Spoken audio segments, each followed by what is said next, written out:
तो ना मस्जिद तोड़ने का पक्ष में है ना मंदिर तोड़ने का पक्ष में है। इसलिए जो ये काम कर रहा, पहला बात है वो इंडियन कहलाने के लायक नहीं है। यहाँ तो कॉन्स्टिट्यूशन है, लेकिन नरेंद्र मोदी जब से पीएम बना है तब से वो हिटलर राज चलाना चाहते हैं, तानाशाही के सरकार चलाने चाहते हैं। ये सरकार हमारा काम नहीं देता है, ये सरकार हमको खाना नहीं देता है, ये सरकार हमको बाहर जाने का हमारा जो सेफ्टी है ये आज़ादी नहीं है, ये सरकार कोई है।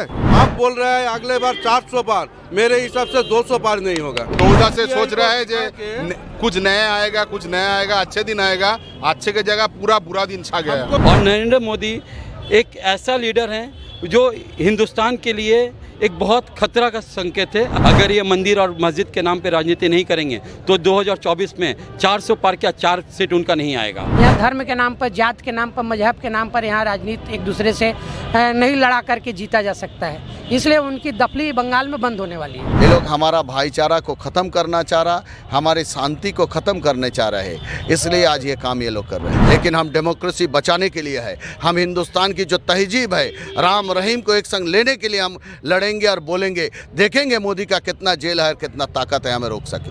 वो आप लोग जैसे बोल रहे हैं वो भगवान हो गया, जो बोलेगा वही होगा, नहीं होगा। आम आदमी जो करेगा वही होगा। देखो ना क्या होता है। जो अपना माँ को इज्जत नहीं दे सका, जो अपना बीबी को शादी करने के बाद 30 साल से उसका हक नहीं दे सका, वो हिंदुस्तान की महिला का हक कैसा देंगे?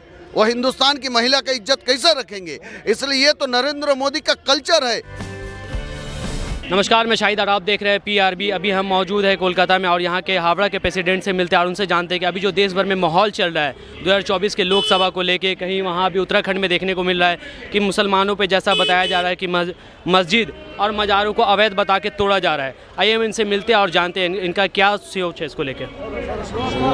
देखिए, हिंदुस्तान में हम लोग जो रहते हैं, वो मुसलमान हो, हिंदू हो, क्रिश्चियन हो, बुद्धिस्ट हो, जो भी धर्म के हो, हम इंडियन है। तो हम मस्जिद तोड़ने से भी जितना हमें दुख है, मंदिर तोड़ने से भी हमें उतना ही दुख है। तो ना मस्जिद तोड़ने का पक्ष में है ना मंदिर तोड़ने का पक्ष में है। इसलिए जो ये काम कर रहा, पहला बात है वो इंडियन कहलाने के लायक नहीं है, हम सोचते हैं। सर, जो अभी वहाँ पे देखा जा रहा है कि तनाव का माहौल है, उसमें कईयों की जान चली गई है, वहाँ धामी सरकार का कहना है कि देखते ही गोली मार दो, इन सब चीज़ों को कैसे देखते हैं? लोकतंत्र देश में ऐसा हो रहा है। देखिए, ये तो डेमोक्रेसी का एक कंट्री है, यहाँ तो कॉन्स्टिट्यूशन है, लेकिन नरेंद्र मोदी जब से पीएम बना है तब से वो हिटलर राज चलाना चाहते हैं, तानाशाही के सरकार चलाने चाहते हैं। आज हिंदुस्तान के हर एक आवाम को मालूम है, यहाँ रोजगार की बात नहीं कहा जाता है, हिंदू मुसलमान की विभाजन की बात किया जाता है। यहाँ डिमोनेटाइजेशन के नाम से हिंदुस्तान की अर्थव्यवस्था को ठप कर दिया गया, लेकिन उसका बारे में नरेंद्र मोदी कुछ नहीं कहता। हम नहीं बोल रहा, ये डॉक्टर सुब्रमण्यम स्वामी जो बीजेपी का लीडर है, एक बड़ा अर्थनैतिकविद है, वो बोल रहा आज नरेंद्र मोदी जो बात बोल रहा सब झूठ बात बोल रहा। हिंदुस्तान आज अर्थव्यवस्था में खतरे में है, लेकिन नरेंद्र मोदी नहीं बोल सकता। तो नरेंद्र मोदी को अगर डिबेट करना है तो हमसे करे। डॉक्टर सुब्रमण्यम स्वामी बोल रहा, उसका पार्टी का आदमी बोल रहा, हम क्या बोले? ये नरेंद्र मोदी तो फेंकू प्रधानमंत्री है। सर, वहाँ पे जो देखने को मिल रहा है फोटोज़ और वीडियोज़ के माध्यम से कि महिलाओं पे लाठियाचार्ज कर रही है वहाँ के प्रशासन, इससे क्या नरेंद्र मोदी जी क्यों खामोश है, क्यों नहीं वो कुछ जवाब दे रहे हैं? क्या वो नहीं देख रहे हैं इन सब नज़ारे को? वो तो ये सब चाह रहा, वो तो इसका कल्चर है। जो अपना माँ को इज्जत नहीं दे सका, जो अपना बीबी को शादी करने के बाद 30 साल से उसका हक नहीं दे सका, वो हिंदुस्तान की महिला का हक कैसा देंगे? वो हिंदुस्तान की महिला का इज्जत कैसा रखेंगे? इसलिए ये तो नरेंद्र मोदी का कल्चर है, वो दिखाई दे रहा। आज जहीं भी जाइए, हरियाणा जाइए, उत्तर प्रदेश जाइए, आज ये सब काम हो रहा है। ये नरेंद्र मोदी जानते हुए योगी आदित्यनाथ जिसका ऊपर रेप का केस था, वो किसी औरत का इज्जत देंगे? अभी देखा जा रहा है जैसे हमारे देश के जो गोल्ड मेडलिस्ट है उनके साथ भी ऐसा हो रहा है कि जब वो गोल्ड मेडल जीत के आते हैं तो नरेंद्र मोदी जी उनके उसके सर पे हाथ फेरते हैं, उसके बाद उनसे नज़र फेर लेते हैं। देखिए, हमारी जो रेसलर जो गोल्ड मेडलिस्ट हमारे हिंदुस्तान की मकाम को ऊंचा ले गया, हिमालय के पर्वत के ऊपर ले गया, और उससे जो बर्ताव किया है ये बीजेपी सरकार और उनका जो एक मिनिस्टर जो गलत तरीका से बात किया है। हम सोचते हैं कि इस नरेंद्र मोदी का सर को हम लोग को नीचा लाने होगा। हर हिंदुस्तान के इंसान को ये 2024 में हम उनसे बुलेट से बदला नहीं लेंगे, बैलेट से बदला लेंगे या ईवीएम मशीन से बदला लेके हम इस निर्वाचन में उसको हराएंगे। अभी ईवीएम में भी देश भर में प्रोटेस्ट चल रहा है कि ईवीएम हटाओ। क्या लगता है कि सरकार ईवीएम के जरिए टिकी हुई है? हाँ, बेशक ये जो नरेंद्र मोदी का जो काम है, यह आपने भी देखा, पार्लियामेंट में भी दिखा गया, ईवीएम मशीन को हैक किया जाता है। ये तो टेक्नोलॉजी है, ये एक सिस्टम है। ये सिस्टम को हैक करना कोई आसान है। आपका अंदर में जो मोबाइल है, हम अगर चाहेंगे तो हम घर बैठ के आपका मोबाइल का सब डाटा ले सकते हैं। तो ये तो कोई आसान सा चीज़ है, ये कोई गलत बात नहीं है। शायद ऐसा हो रहा है। राहुल गांधी का जो यात्रा निकलता है उसको रोक दिया जाता है, या फिर राहुल गांधी से क्या जो अभी उनका कहना है कि नफरत के बाजार में मोहब्बत की दुकान खोल रहे हैं, इससे क्या डर लग रहा है बीजेपी पार्टी को? देखिए, हम राहुल गांधी का बारे में हम नहीं बोल सकते हैं, क्योंकि राहुल गांधी ये कांग्रेस का निजी एक सिस्टम है, एजेंडा है, वो राहुल गांधी बोलेंगे। लेकिन हम इतना बोल सकते हैं, अगर नरेंद्र मोदी का विरोध में अगर पूरा हिंदुस्तान में अगर कोई लड़ाई कर रहा, वो है ममता बनर्जी है। लेकिन क्योंकि आज देखिएगा हिंदुस्तान में हर स्टेट में जाके बीजेपी अच्छा रिजल्ट करती है, लेकिन वेस्ट बंगाल में आके बीजेपी गिर जाते हैं, क्योंकि ममता बनर्जी एक ऐसी नेत्री है जो लड़ने के लिए तैयार है और ये शेरनी है। अगर हिंदुस्तान को कोई नई राह दिखा सकते हैं तो सिर्फ और सिर्फ ममता बनर्जी के नेतृत्व में ही देख सकते हैं। क्या इस बार हम लोग को लग रहा है कि कोई प्रधानमंत्री के चेहरे के तौर पर कोई महिलाओं को देखा जा सकता है? ये तो आफ्टर इलेक्शन हम बोल सकते हैं, क्योंकि हमारी डेमोक्रेसी के कंट्री में आगे से नहीं बोला जाता। वो जहाँ पार्लियामेंट का जो चुनाव होती है, जो मेंबर चुना जाते हैं, वही ठीक करते हैं उसका member of the leader of the parliament कौन बनेंगे। ये तो आगे से तो तानाशाही का जो सरकार चलाते हैं, जो हिटलर चलाते हैं, जो राजतंत्र चलाते हैं, वो बोलते हैं हम प्रधानमंत्री बनेंगे। लेकिन डेमोक्रेसी में हम बोलते हैं by the people, of the people और फ्रॉम द पीपल होगा। सर, लोकतंत्र देश में क्या बुलडोजर के जरिए फैसला किया जाएगा? बुलडोजर से क्या संदेश देना चाह रहे हैं सरकार? देखिए, ये सरकार यही चाह रहा है कि ये वो चाह रहा कि हिंदुस्तान में जितने भी गैर मजहब के इंसान हैं, हिंदुत्व छोड़कर सबको ये लोग तकलीफ में डालना चाहते हैं। आज अगर देखिएगा, आसाम की चीफ मिनिस्टर एवं आसाम में बोला गया कि सब मिशनरी स्कूल में क्रिश्चियन जो अपना लोगो लगाते हैं, जीसस क्राइस्ट का जो लगाते हैं, बोले वो सब हटाने होगा। तो इसमें पता चलते है कि ये हिंदुस्तान जो डेमोक्रेसी देश है, यहाँ हम जो बोलते हैं महात्मा गांधी की जो आवाज़ है, ईश्वर अल्लाह तेरो नाम सबको सम्मति दे भगवान, वो जो नारा है, वो नारा को ख़त्म करना चाह रहा है ये लोग हमारा भाईचारा को ख़त्म करना चाह रहा, हमारी शांति को ख़त्म करने चाह रहे हैं। इसलिए आज ये काम ये लोग कर रहे हैं। सर, दिल्ली में भी जैसा देखने को गया 600 साल पुरानी मस्जिदों को तोड़ा जा रहा है। क्या लग रहा है कि हिंदुस्तान में पूरा एक कौम को टारगेट किया जा रहा है? एकदम बेशक, पूरा नरेंद्र मोदी का 1 पॉइंट टारगेट है, मुसलमान को ख़त्म करो। फिर इसमें हमें कहना है कि सबका साथ सबका विकास, तो फिर इसको कैसे देखते? कैसे सबका साथ सबका विकास होगा? अगर उत्तर प्रदेश में आर्टिकल्स 13 से लेकर आर्टिकल्स 21 तक आप पढ़िए संविधान में, उसमें बोला जरा आप क्या खाइएगा वो आपका निजी फैसला है। तो एक लड़का उत्तर प्रदेश में अगर अखलाक अगर अपना घर में कोई मांस लाते हैं, वो बीफ का हो या मटन हो, जो भी हो, वो अपना फ्रिज में रखते हैं बोल के उसको चौड़ाई में ला के खून किया जा रहा। तो यहाँ कैसे आप सबका साथ सबका विकास कह सकते हैं? ये सिर्फ मोदी करप्शन आदमी का साथ है और वो लुटेरों का साथ है जो हिंदुस्तान को लूट के लेके चला गया। सर, अभी देख रहे हैं लोकतंत्र देश में जनता बोलने से डर रही है, मीडिया के सामने आने से डर रही है। जैसा अभी सलमान मुफ्ती साहब के बारे में सुने कि उनके बयान पे उनको गिरफ्तार कर लिया गया, उनको कोई भी नोटिस नहीं दिया गया। इसको कैसे देखते हैं? देखिए, हक की इलाही है, अल्लाह सुब्हानो तआला, हम अल्लाह के सिवा किसी से नहीं डरते हैं, बोलने भी नहीं, लड़ने भी नहीं डरते हैं। इंशाअल्लाह हम लड़ेंगे, बोलेंगे, क़यामत तक बोलेंगे। नरेंद्र मोदी का इतना जेल नहीं है जो हमें रोक सके, क्योंकि हम हक बात तब भी बोले हैं। मोहम्मदुल हसन देवबंदी रहमतुल्लाह अलैह ने माल्टा जेल में आज़ादी की लड़ाई के लिए ब्रिटिश का विरोध में बोला था, हुसैन अहमद मदनी ने बोला था, शाह वलीउल्लाह देवबंदी ने बोला था, आज हमारा मुफ्ती आजम साहब ने बोला, आगे चल के हर मुसलमान बोलेंगे, हक के लिए लड़ेंगे। लेकिन हम डेमोक्रेसी बचाने के लिए है, हम हिंदुस्तान की जो तहजीब है, राम रहीम को एक संग लेने के लिए हम लड़ेंगे और बोलेंगे। देखेंगे मोदी का कितना जेल है और कितना ताकत है हमें रोक सके। इस बार लग रहा है कि जनता बदलाव के मूड में है 2024 में? एकदम बदलाव होगा।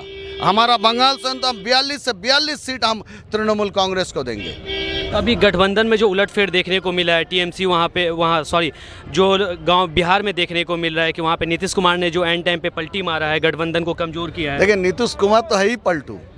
वो अगर 3 बार जीता है तो 9 बार शपथ लिया है।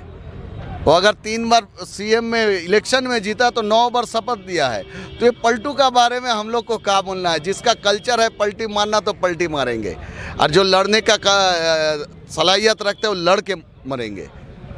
तो आम जनता को क्या संदेश देना चाहते हैं इससे, कि कभी वो बोलते हैं कि मर जाऊंगा लेकिन बीजेपी में नहीं जाऊंगा, फिर वो मेन टाइम पे चेंज हो जाते हैं, क्या जनता उस पर भरोसा करेगी एक बार फिर? देखिए, आम आदमी से हम यही कहते हैं कि हम अकबर के संग जोधाबाई को देखा है, हम मोहम्मद अजहरुद्दीन की बगल में हम जवाहरलाल श्रीनाथ को देखा है, हम धोनी के साथ हम जाहिर खान को देखा है, हम पंडित जवाहरलाल नेहरू के बगल में हम मौलाना अबुल कलाम आज़ाद को देखा है।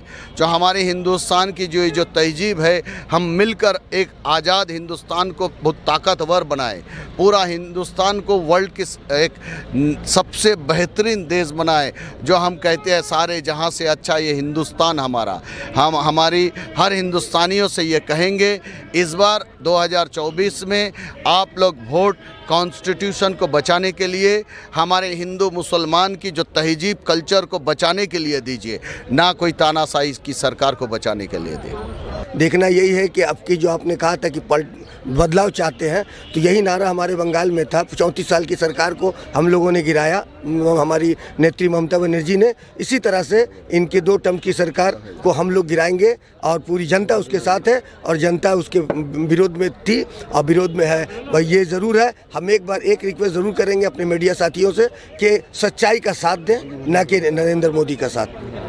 ईवीएम को इस सब मुद्दों में कैसे देखते हैं? ईवीएम को लेकर अभी देश भर में प्रोटेस्ट हो रहा है। हाँ, तो आप तो देख रहे हैं, आप लोग खुद देख रहे हैं इस चीज़ को कि ईवीएम में ही सारा खेल है। इसीलिए वो हम लोग लाख चिल्ला लें, चूँकि तानाशाह की सरकार है ये, वो हिटलर की सरकार है। वो जो वो खुद चाहेगी वही करेगी, दूसरे को किसी का सुनेगी नहीं। जो बोलेगा उसको अंदर करेगी, ईडी लगाएगी, सीडी लगाएगी, सीबीआई लगाएगी, यही सब करेगी। तो ये उनका काम है, वो करेगी। हम लोग उससे न कभी पीछे हटे हैं और न हटेंगे। आप युवा हैं, आपसे सिर्फ इतना क्वेश्चन कि युवा कैसे देखते हैं? रोजगार देने का बात किए थे नरेंद्र मोदी, कितना हद तक युवा को रोजगार मिला है? বাংলাতেই দিয়ে দেখুন, ইউয়ারা এখন অনেক এগিয়ে এসছে। আমাদের মামাটি মানুষের সরকারের নেতৃত্বে এই পশ্চিমবাংলায় যেভাবে যুব ছাত্ররা এগিয়ে এসছে পরিবর্তনের জন্য, সেন্টার থেকে এই হিটলার সরকার, এই বিজেপি তানাশাহী সরকারকে সরাবার জন্য পশ্চিমবাংলা প্রথম আওয়াজ তুলেছে ইউয়ারা। আমাদের সেনাপতি অভিষেক ব্যানার্জির নেতৃত্বে আজকে যে সংগঠনটা আমরা করেছি পশ্চিমবাংলার বুকে 42টা 42 নেব, এবং এই 42টার মাধ্যমে অন্যান্য রাজ্যের আরও সব যত শাখা সংগঠন যে সকল দল আছে সকলকে নিয়ে আমরা সেন্ট্রাল গভর্নমেন্টের সরকার গঠন করব। আগামী 2024-এ আমরা অল ইন্ডিয়া যে সাম্প্রদায়িক সম্প্রীতি বজায় রক্ষা করার জন্য একটি সুষ্ঠু সরকার গঠন করার জন্য এগিয়ে এসেছি। কারণ এই যুব শক্তি হচ্ছে মানুষের শক্তি, জনসাধারণকে নিয়ে যে চলার শক্তি। আপনি জানেন যে অন্যান্য রাজ্য থেকে পশ্চিমবাংলা খুব সুন্দর একটি পরিবেশের জায়গা। এখানে হিন্দু, মুসলিম, খ্রিস্টান, জৈন, ফার্সি সকল ধর্মের মানুষ একতা হয়ে চলে এবং এক বন্ধুত্ব কাঁধে কাঁধে মিলিয়ে চলে। এই বার্তাটা আমরা পুরো সমস্ত ভারতবর্ষে ছড়িয়ে দেব যে আমরা ভারতবর্ষে এই পশ্চিমবাংলার মতো সিস্টেম পুরো ভারতবর্ষে করবো এবং একত্রিত হয়ে চলবো। कैसे देख रहे हैं 2024 के लोकसभा को? नरेंद्र मोदी जो बोल रहे हैं कि 400 सीट पार है, इस बार 400 सीट हमारी है, जहां राहुल गांधी भारत जोड़ो यात्रा निकल रहे हैं, जहां इंडिया गठबंधन है, कैसे देख रहे हैं सबको? बांग्ला में बोलना। देखो, 400 बोलेगा कि 500 बोलेगा, बोलने से काम नहीं होता। आदमी लोग वोट देगा। अभी तो वो चौमुख है, 400 पार जाएगा। और आप लोग सांबादिक जो है वो लेके आप लोग चर्चा करेगा। हम लोग जानते हैं कि आम का जो आदमी है, जो साधारण मानुष है, वो अभी खुश नहीं है बीजेपी के ऊपर। अभी धर्म लेके वो काम करता है। धर्म अलग चीज़ है, राजनीति अलग चीज़ है। हमारा पेट में भात नहीं है, धर्म से क्या होगा? ये सरकार हमारा काम नहीं देता है, ये सरकार हमको खाना नहीं देता है, ये सरकार हमको बाहर जाने का हमारा जो सेफ्टी है, ये आज़ादी नहीं है। ये सरकार कोई है? ये सरकार तो नहीं है। सरकार जब ऐसा होगा तो ये सरकार चला जाएगा, ये उम्मीद है। लेकिन वो कोशिश कर रहा है, जो आदमी को लगा दे के धर्म का विवाद लगा के ये रहने के लिए मोरिया चेष्टा कर रहा है। लेकिन नरेंद्र मोदी का तो कहना है कि सबका साथ सबका विकास, फिर इसको आप कैसे देखते हैं? देखो आप लोग नरेंद्र मोदी का क्या सोचता है? वो एक तो आदमी है, एक तो लीडर है, वो प्राइम मिनिस्टर है। पहले वो इंदिरा गांधी था, मनमोहन सिंह भी था। ऐसी है तो वो आप लोग जैसे बोल रहे हैं वो भगवान हो गया, वो जो बोलेगा वही होगा। नहीं होगा, आम आदमी जो करेगा वही होगा। देखो ना क्या होता है। अच्छा, इसमें से कुछ युवाओं के बारे में जानना चाहता हूँ कि युवाओं को जो रोजगार के जरिए बात किया जा रहा है कि अभी रोजगार नहीं है, इसको कैसे देखते हैं? देखिए, सबसे बड़ा बात है पूरा ऑल ओवर इंडिया में ममता जैसे सीएम अभी कहीं नहीं है। ममता एक ऐसे सीएम है जहां पब्लिक खुलेआम घूम सकते हैं, टोपी पहन के, दाढ़ी रख के, चाहे पंजाबी लोग पगड़ी पहन के, क्रिश्चियन लोग क्रिसमस लगा के। और हम लोग चाहते हैं देश ऐसे बने, सेकुलरिज्म को जो खा रहा है भाजपा सरकार, खास करके मोदी, राम मंदिर बना के वो चाहता है कि हिंदू राष्ट्र बनाएगा। ये ज़िंदगी में नहीं होगा। हम लोग चाहते हैं पूरा इंडिया में ममता जैसे लीडर पैदा हो, ममता जैसे आदमी को जैसे रखा है, पूरा इंडिया में आदमी को ऐसा रखे। युवा को चाकरी, युवा को कुछ नहीं है। ये खाली धर्म का नाम में वोट कर रहा है। अगर काम का निरीख से वोट करेगा, हम बोल रहे हैं 200 पार बैलून फूट जाएगा। जैसे यहाँ बोला था अगले बार 200 पार, आप बोल रहे हैं अगले बार 400 पार। मेरे हिसाब से 200 पार नहीं होगा। अच्छा, आप युवा हुए, आप लोग का क्या डिमांड है? आपको युवाओं लोग को बोलिए क्या चाहिए? सरकार से कुछ ऐसा अपील है जो सरकार पूरी नहीं कर पा रही है? आप लोग इस बार बदलाव चाहते हैं? रोजगार में बदलाव चाहते हैं। रोजगार चाहिए। बेरोजगारी पूरा छा गया है। हम लोग को रोजगार चाहिए, हम लोग को शांति में रहना चाहिए। ऐसा भारत चाहिए। वो नरेंद्र मोदी का डायलॉग नहीं चाहिए। तो क्या लग रहा है कि सरकार जो वादा करती है वादे पे खड़ी नहीं उतरती है? नहीं नहीं नहीं नहीं, झूठा वादा, हर बार झूठा वादा। 14 से सोच रहा है जो कुछ नया आएगा, कुछ नया आएगा, अच्छे दिन आएगा। अच्छे की जगह पूरा बुरा दिन छा गया। हमको बुरा दिन ही चाहिए। 400 जैसा 1400 रुपया में बुरा दिन था 14 साल में, ऐसा बुरा दिन ही अच्छा है। वैसे ही दिन चाहिए, अच्छे दिन नहीं चाहिए। तो ममता बनर्जी से क्या लगता है कि ममता बनर्जी कुछ बदलाव कर पाएंगे आप? ममता बनर्जी तो बदलाव कर दिया, आगे भी करेगा। भाजपा को 1 इंच जमीन नहीं छोड़ेगा। ममता है, मुमकिन है। कैसे देखते हैं 2024 के लोकसभा चुनाव को? देखिए, 2024 का जो इलेक्शन है बहुत ही अहम इलेक्शन होने वाला है, क्योंकि अगर हमारा डॉक्टर BR अम्बेडकर का कॉन्स्टिट्यूशन को बचाना है तो ये जो फिरका परस्त पार्टी, ये लड़ाई फिर से हिंदुस्तान की आज़ादी की लड़ाई का इलेक्शन होने जा रहा है। क्योंकि हिंदुस्तान को अंग्रेज ब्रिटिश रूल ने जो बांट के जो अपना एम्पायर चलाया था, वही रास्ते पे बीजेपी जा रही है। और इसलिए ये इलेक्शन हम यूथ्स के लिए, हम माँ बहनों के लिए, हमारे हिंदुस्तान के लिए बहुत अहम इलेक्शन होने वाला। और इस बार फिर से हम लोग को इस सोच के वोट देना है कि इस बार हम लोग को ममता बनर्जी जैसी लीडर जो सेक्युलर है, जो राजनीति डेवलपमेंट के नाम पे करती हैं, वो कोई मज़हब के नाम पे राजनीति नहीं करती, उनके लिए सब मज़हब एक बराबर है। ऐसे लीडर को हम लोग को आने वाला 2024 में लाना है, फिर हम लोग हिंदुस्तान को फिर से एक बेहतर हिंदुस्तान बनाना है। नरेंद्र मोदी जो कहते हैं सबका साथ सबका विकास, इसको कैसे देखते हैं? देखिए,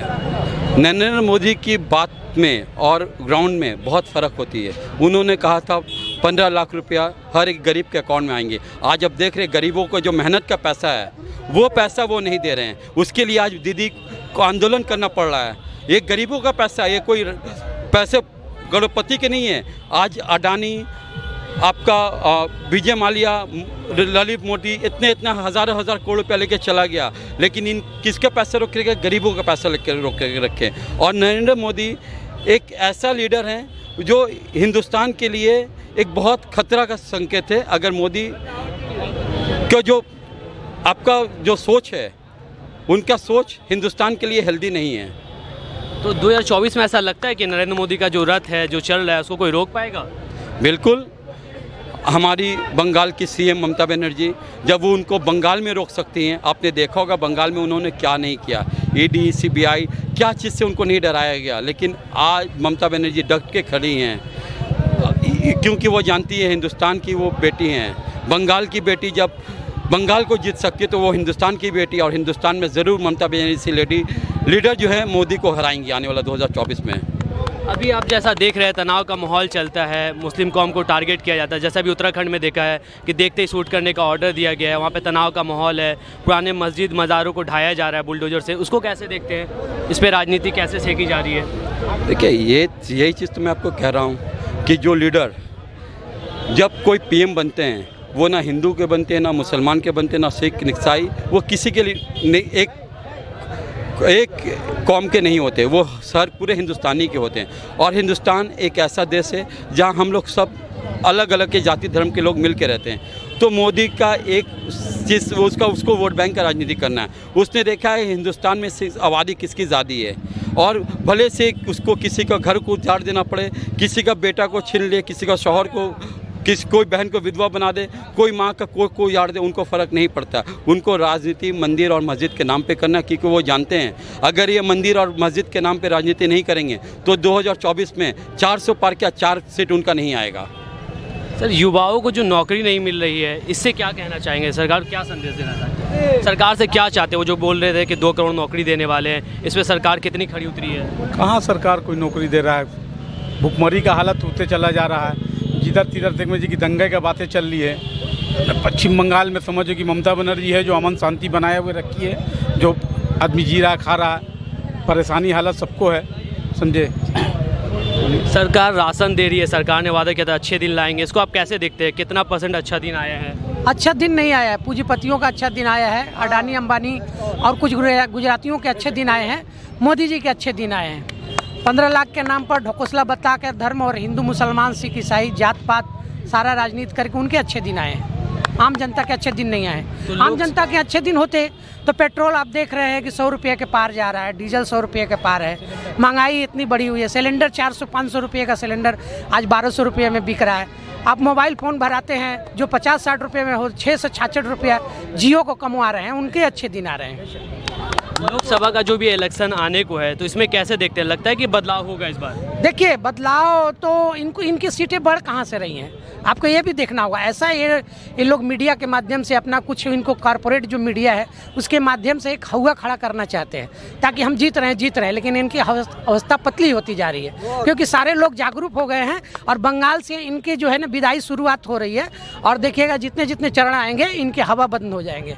तो बंगाल से वो दावा कर रहे हैं कि यहाँ पे 30 सीट ला रहे हैं। 30 सीट नहीं, इनकी जमानत जब्त होने वाली है प्रत्येक सीटों पर। आप देखिएगा रिजल्ट आएगा तो ऐसा पता चलेगा आपको। तो इस बार लग रहा है कि नरेंद्र मोदी का रथ रुकने वाला है या कुछ बदलाव होने वाला है? अवश्य बंगाल में तो 100%, क्योंकि यहाँ जागरूक जनता है। यहाँ धर्म के नाम पर, जात के नाम पर, मजहब के नाम पर यहाँ राजनीति एक दूसरे से नहीं लड़ा करके जीता जा सकता है, इसलिए उनकी दफली बंगाल में बंद होने वाली है। तो इंडिया गठबंधन जो अभी टूटा है, जैसा आप देख रहे थे गठबंधन था, नीतीश कुमार ने मेन टाइम पे पलटी मारा, इसको कैसे देखते हैं? कमजोर हो रहा है विपक्ष?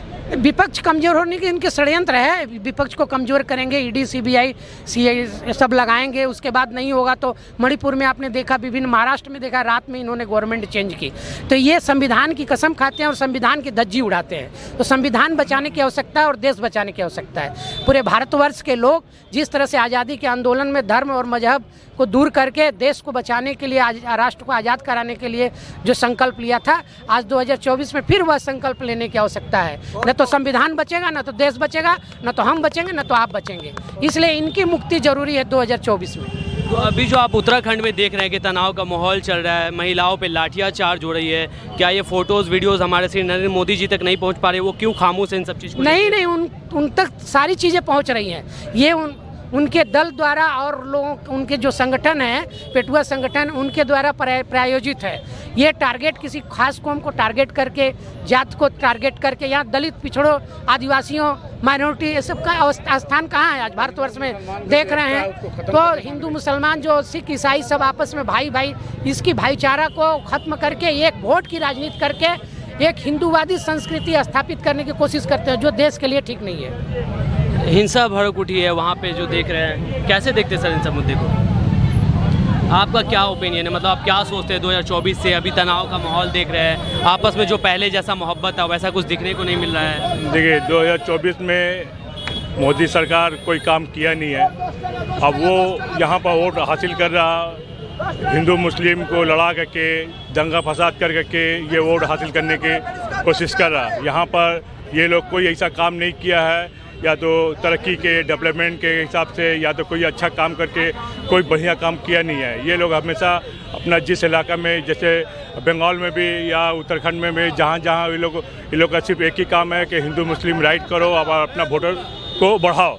या ये लोग अंदर यानी कि कोई ऐसा काम अपना ये नहीं है। और बात है कि कहीं पर वो नहीं सक रहा तो हर जगह, बंगाल हो, बिहार हो, यूपी हो, हर जगह वो लोग ईडी के जरिया या तो सीबीआई के जरिया वो लोग वहाँ के लीडर को कमज़ोर करने की कोशिश कर रहे हैं। यहाँ पर हमारे ममता बनर्जी के बड़ा लीडर को ये लोग भी यहाँ पर कमज़ोर करने की कोशिश कर रहे हैं। मगर यहाँ पर हमारी ममता बनर्जी सैन्य लीडर है और हम लोग जिस इलाका से ताल्लुक़ रखते हैं वो हमारे आरूप है, वो भी हमारे शेर के, हावड़ा के शेर की तरह है। हम लोग यहाँ पर यानी कि डट के रहते हैं और हम लोग ये जो हिंदू मुस्लिम सिख ईसाई ये फूट करके जो राजनीति करने की कोशिश जो करे बीजेपी जो कर रहा है या मोदी सरकार कर रहा है, हम लोग का नवा डट कर रहेंगे। और हम लोग अपने इलाके में, बंगाल में कोई तरह का हिंदू मुस्लिम फसाद या कुछ होने नहीं देंगे। ये क्या कर रहा है, ये मोदी सरकार क्या कर रहा है, सबको बेच रहा।